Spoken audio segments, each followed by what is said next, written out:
Thank you, Senator. Just a couple of things to wrap up, at least in my thinking.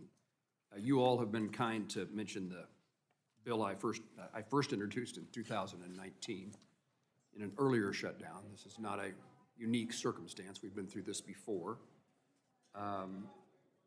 Is there anything in that legislation, maybe I should explain for our audience, that the Aviation Funding Stability Act is legislation that seeks to insulate the FAA in the event that there's a government shutdown. The bill authorizes the FAA to continue to draw from the Airport and Airway Trust Fund during a lapse in appropriations with no general fund contributions. The AATF generates sufficient revenues independently to sustain all agency programs, including air traffic control operations, staffing and training, aircraft certification, and other essential functions.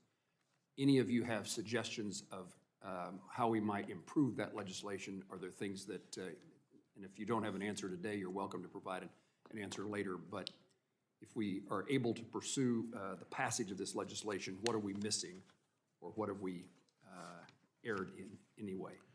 Chairman Moran will obviously work with you and Senator Duckworth on any changes of language, but we fully support it as written in anything or any legislation that prevents air traffic controllers and other aviation safety professionals from not getting paid during a government shutdown. So we're in full support of it as written currently, and if there's any other suggestions, we'll make sure they get to your office. Thank you. If I may add one thing, it's terrific, it's awesome. We really hope it passes like tomorrow, but and maybe even out of this committee's wheelhouse, understandably, TSA, CPB are also very important, and as was noted, other aspects that might not fall directly within the FAA structure, but are part of that national aviation ecosystem. Good reminder, we need everyone at work. That's it. Mr. Gallo. Sir, I would say we strongly support the Aviation Funding Stability Act. I wasn't really looking for that compliment, but it's helpful to be able to say that you do. And I appreciate that. You have both, you have highlighted two things, that legislation and then the importance of THUD and its appropriations process. I'd like to give you another opportunity as we are trying, as we speak, to clear holes that various senators have on appropriation bills. And the effort is to bring the defense appropriation bill to the floor with a vote this week, and then allow for other bills to be added, including the transportation appropriation bill. Tell us why it's important to pass an appropriation bill for the Department of Transportation in the arenas in which you work or represent. We'll start with the Modern Skies Coalition, as we're a part of it, has done a great job of articulating the issues. Secretary Duffy has gone out as well, talking about the need for the changes to staffing, modernization. We share many of the same components and the same vision. The true answers that America is looking for, the American flying public, are these long-term commitments in these bills, and that they are bipartisan and that we're working together and that are supported by the entire aviation community and not just by one group, is that we're all coming together saying what makes this system better. And that's the true, I would say, value and importance of what's happening right now, is you have an entire community speaking in unison of what is needed instead of just one entity politicking for themselves. I think anything that is focused on continuing to ensure that that voice it is moved forward is the true answer that's going to bring the solutions that the American people want and deserve. I would only add it's obviously immensely critical in providing that confidence in the system. I think because the shutdown was so big, so impactful to the American public, folks are going to be watching. Maybe appropriations bills don't take headlines typically, but I think come mid-January, folks are going to be watching and saying, is this an industry we can count on? Is not just in terms of booking travel, but for the workforce aspects. All the things that Nick has been talking about, and God bless his teams for hitting on. We want to encourage that recruitment in, and it will, at a minimum, keep some confidence into the system. The one argument, I'm not arguing against it by any means, is that it only goes till maybe mid-26, something like that. So we're going to be back in this pickle again a little bit, which is why I'll call it your follow-on bill on aviation funding is so critical, because it really makes sure that regardless of which side, what the politics are today or 10 years from now, the aviation system in itself aren't held hostage to it. So for us, it's really about instilling that confidence for both the consumer and, more importantly, for the workforce that we need to keep coming into the system. So the government employee, and of course for our sector, the aviation employee, the FAA, the year has been very distracting to try to get work done with the FAA. I think the stability that the workforce needs, a long-term stability that you've heard here, not just, okay, we're going to make it now to January 30th, but they need to know that they are going to get paid, that they have jobs to do, that can actually dig into these certification issues that my members need to get this new technology on the aircraft, to make the system safer.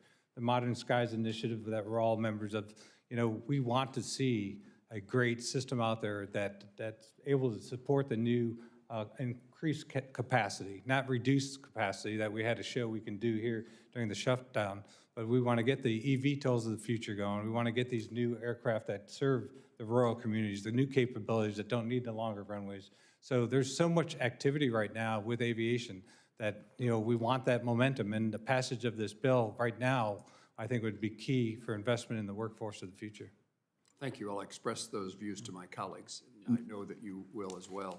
Senator Moran, if I could add just one thing, since we're talking about those bills and what's moving through and the support for them, I'd be remiss, it was brought up on this panel about another air traffic controller who took their life, and also about the mental health bill for aviation and the aviation professionals in the archaic medical system that remains under, and getting, aviators and air traffic controllers the true help. That is something else that is a must-pass bill, and along with the appropriations that is going to go a long way for finally bringing this workforce up to the standards that are needed in getting them the help in advance of them taking their own lives.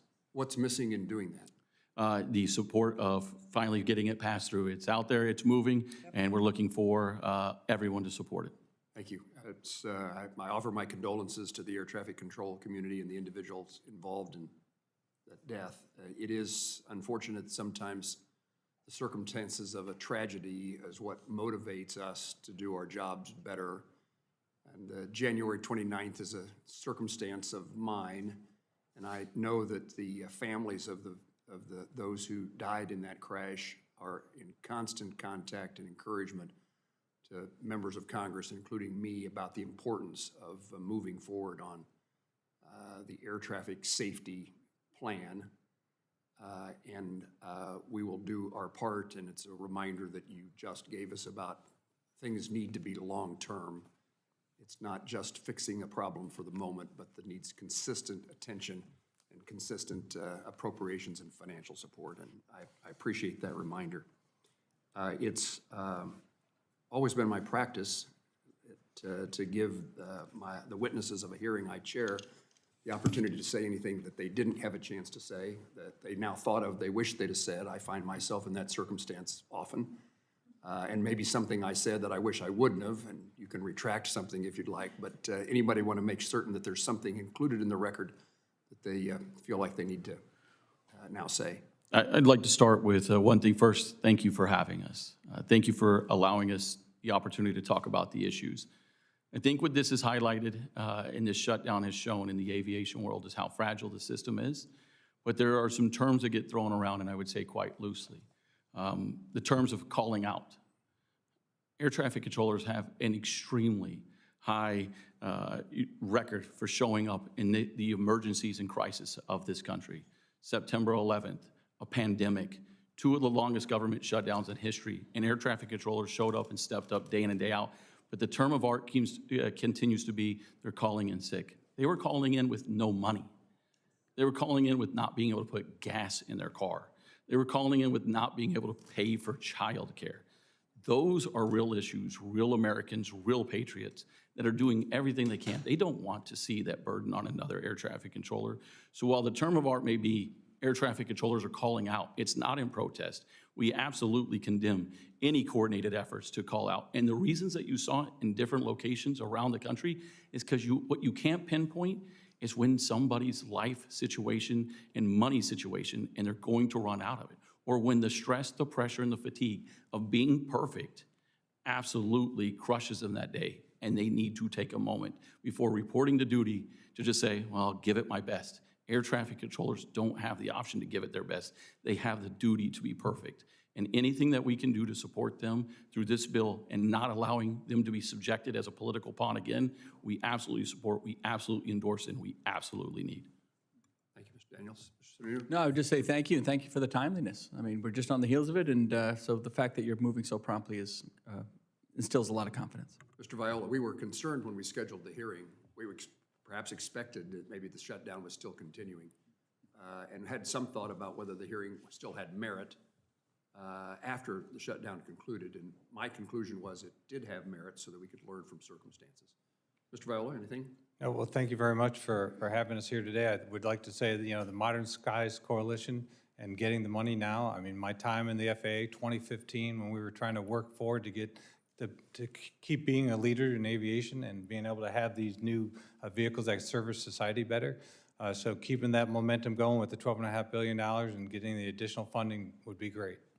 Who do I call now, Mr. Viola, that when I want something, some certification, some new rule and regulation, some statutory deadline to be met at the FAA? At the FAA? Yeah. Call the administrator. Oh, of course. I was hoping that you were still going to intercede on my behalf. Well, you could call me. I absolutely would do my best to work behind the scenes as well. Yes, sir. Ms. Sprickler, thank you for your maiden testimony to Congress, I assume, and thank you very much for being here. Anything you'd like to make sure that we hear before I conclude this hearing? I thank you again for the opportunity to tell my story and to be heard. Thank you for your willingness to tell us. I got to find some magic words in a script. Oh, I have to read some items I'd like to enter.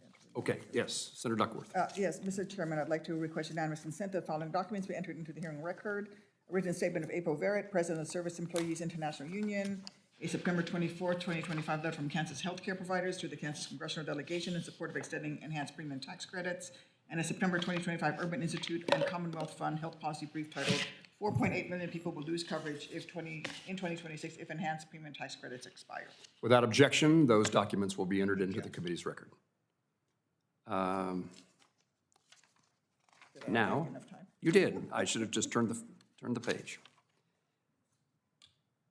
Again, I would thank all the witnesses for being here. I wanted to perhaps join Senator Cantwell in her remarks about people who work at airports. I'm a frequent traveler. I guess it's by choice, but I live in Kansas and work here. And I'm in airports and on airplanes on a consistent basis, like almost all of my colleagues. And during the shutdown, I found the employees at the airport, including the ones that Senator Cantwell mentioned, to be, I don't know about good spirits, but they were certainly polite, respectful, kind of we're all in this together kind of attitude. And again, it's something special, I suppose, about Americans and America in times of difficulty and adversity. There's still a common sense that we owe each other respect and try to make certain that the well-being of those who we care for is maintained. And I experienced that without exception. And so I thank the folks who work at an airport and the people who work at the airlines and across the country. And just, I worry that we're beginning to take these kind of circumstances as too commonplace, and they ought to be extraordinary and not the norm. But regardless of which one they are, I appreciate people who are polite and respectful.